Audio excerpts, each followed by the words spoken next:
पाकिस्तान और इंग्लैंड के माबैन T20 series का पहला मैच आज है और आज ये मैच बारिश से मुतासर होने का खदशा भी है।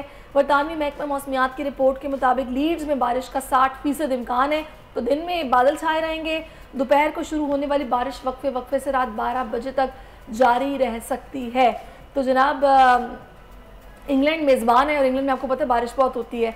इस वक्त हमें सैयद अवैस ज्वाइन कर चुके हैं, उनसे जानते हैं कि वो हमारी तैयारी कैसी देख रहे हैं टीम की। अस्सलाम वालेकुम अवैस।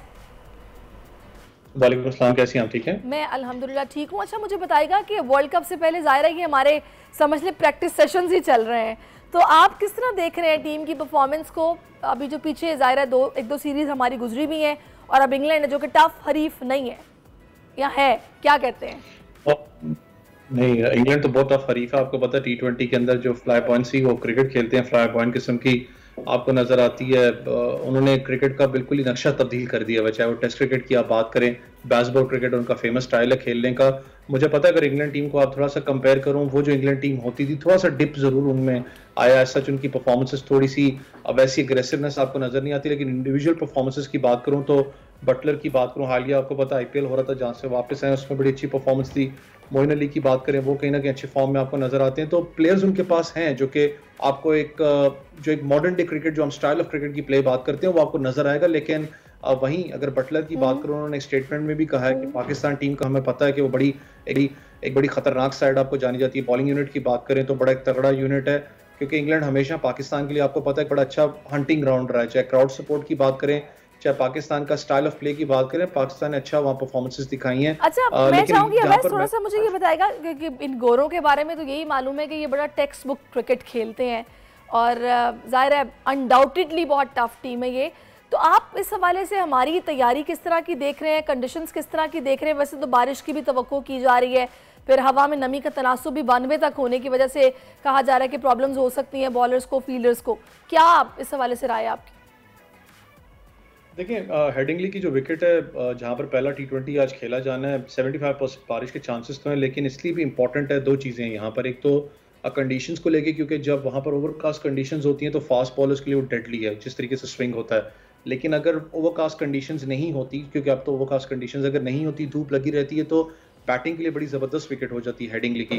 क्राउड सपोर्ट की बात करें तो पाकिस्तान को बड़ा एक ज़बरदस्त क्राउड वहाँ पर सपोर्ट मिलता है। लेकिन एक इसलिए भी इंपॉर्टेंट ये मैच है क्योंकि अनफॉर्चुनेटली आपने आज या कल तक आपने टीम फाइनल करके वर्ल्ड कप के लिए अनाउंस करनी है।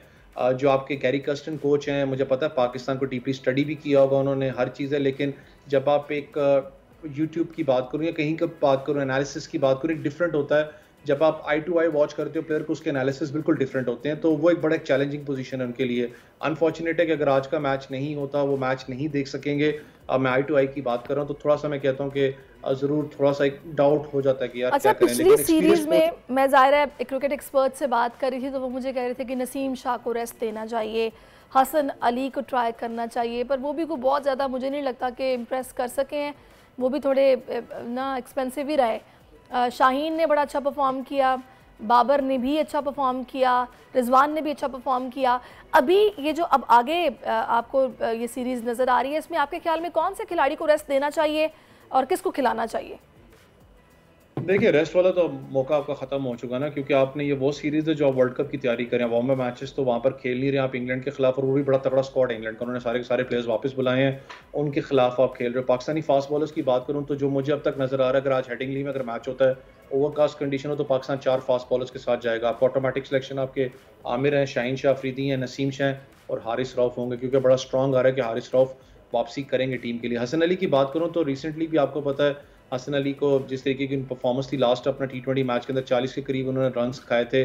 और T20 अगर बात करूँ इंग्लैंड कंडीशंस की, उनको इसलिए भी फेवरेबल कहा जाता है क्योंकि वहाँ पर पहले से ही मौजूद हैं, काउंटी क्रिकेट खेल रहे हैं, लेकिन वो एक लंबा फॉर्मेट इस वक्त खेल रहे हैं। और T20 के अंदर अगर बात करूँ तो हसन अली ने एज सच उनकी कंटिन्यूसली इंप्रेसिव परफॉर्मेंसेस नहीं रही है। मैं खुद एक चीज़ में डाउट में होता हूँ कि जब भी वर्ल्ड कप कहीं ना कहीं करीब आता है, राना फ़हीम अशरफ और हसन अली का नाम एकदम आने लग पड़ता है। मुझे नहीं पता कि उनकी एज सच कोई परफॉर्मेंस क्या थी जिसकी वजह से आप टीम में रखें। आमिर जमाल बड़ा एक स्ट्रॉन्ग कंटेंडर थे, लेकिन अनफॉर्चुनेटली वो टीम का हिस्सा नहीं है। तो बॉलिंग यूनिट आपका यही होगा। स्पिन बॉलिंग ऑप्शन जो है वो बड़ा मैं कहता हूँ कि इस वक्त टफ कॉल है पाकिस्तान के लिए। आपने एक जो टॉप परफॉर्मर था PSL का उसामा मीर, उसको आपने ड्रॉप कर दिया हुआ। आपके पास एक जेन्युइन स्पिनर की बात करूँ तो इब्रार मौजूद हैं, इमाद वसीम ऐसे ऑलराउंडर हैं, शादाब खान भी ऑलराउंडर हैं, देखने वाली बात है कि आज पाकिस्तान अगर मैच होता है हेडिंगली में, तो क्या वो शादाब खान को ज़्यादा प्रायोरिटाइज करना चाहेंगे या फिर कुछ ना कुछ इन्वॉल्वमेंट करके इब्रार को बीच में लाया जाएगा, ये देखने वाली बात है। बॉलिंग साइड पर आते हैं तो हम हमेशा ये बात करते हैं कि ओपनिंग जो है वो हमें किससे करवानी चाहिए। साइम अयूब पता नहीं कि उन पे हम बहुत ट्रस्ट कर रहे हैं लेकिन वो उस तरह से नहीं परफॉर्म कर पा रहे। बाबर का 1 डाउन आना ठीक है, यहाँ फिर ओपनिंग जो है वो रिजवान से लेनी चाहिए। आपकी इस पर राय क्या है? देखिए, इस वक्त सारी की सारी बहस आपको पता है मिड ऑर्डर को लेके लगी हुई है। ओपनिंग की बात करूं, साइम अयूब पे बहुत ज़्यादा ट्रस्ट करती है पाकिस्तान टीम, कैप्टन भी करते हैं। जब वो अच्छा खेलते हैं, जब वो एक स्टार्ट अच्छा देते हैं, तो आपने देखा है कि उनसे ज़्यादा इंप्रेसिव प्लेयर कोई नहीं होता। लेकिन इनकंसिस्टेंसी बहुत ज़्यादा साइम की परफॉर्मेंस है जो कि प्रेशर का सबब बनती है मिड ऑर्डर के अंदर।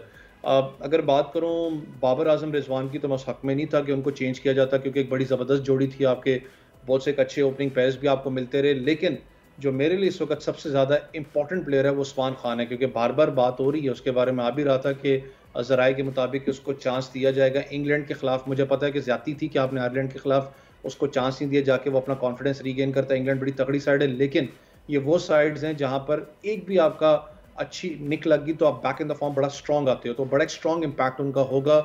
अब देखने वाली बात है, अल्लाह करे कि आज वो परफॉर्म करे। अगर उनको चांस दिया जाता है आज वो परफॉर्म करें, क्योंकि मुझे जहां तक लगता है 20-25 रन अगर वो क्रॉस करेंगे उस्मान खान, तो डेफिनेटली डेंजरस होंगे इंग्लैंड के खिलाफ वो। इंशाल्लाह। चले जी, हमारी बेस्ट विशेस हैं टीम के साथ। अल्लाह करे कि अच्छा परफॉर्म करें। ज़ाहिर है कि world cup around the corner है और ये उससे पहले बड़े मैचेस हैं और हमारी इससे तैयारी हो रही है, पॉलिश हो रहे हैं हम, तो हमें सीरियस लेना पड़ेगा चीज़ों को। ये इनकंसिस्टेंसी जो है ना, इसको हमें ख़त्म करना पड़ेगा। बहुत शुक्रिया। सब्सक्राइब करें और बेल दबाएं ताकि कोई खबर रह न जाए।